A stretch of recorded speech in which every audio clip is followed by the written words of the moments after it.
The Count of Monte Cristo, Volume 5, by Alexandre Dumas. Narrated by Sam Cusi. The contract.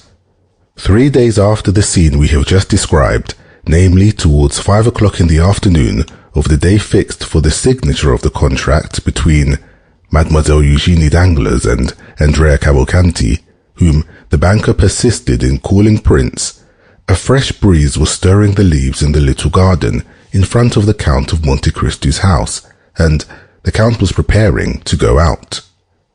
While his horses were impatiently pawing the ground, held in by the coachman, who had been seated a quarter of an hour on his box, the elegant phaeton with which we are familiar rapidly turned the angle of the entrance gate and cast out on the doorsteps Monsieur Andrea Cavalcanti, as decked up in gay as if he were going to marry a princess.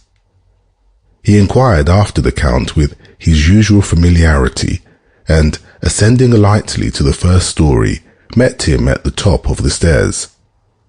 The Count stopped on seeing the young man. As for Andrea, he was launched, and when he was once launched, nothing stopped him. "Ah, good morning, my dear Count," said he. "Ah, Monsieur Andrea," said the latter, with his half-jesting tone. "How do you do?" "Charmingly, as you see.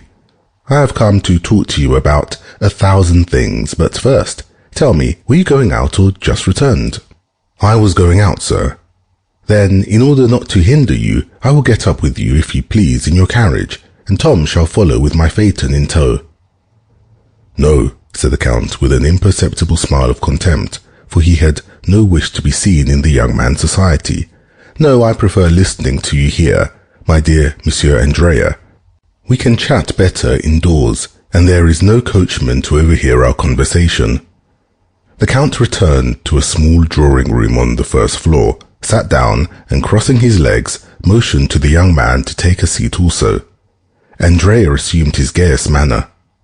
"You know, my dear Count," said he, "the ceremony is to take place this evening. At 9 o'clock, the contract is to be signed at my father-in-law's." "Ah, indeed," said Monte Cristo. "What? Is it news to you? Has not Monsieur Danglars informed you of the economy?" "Oh, yes," said the Count.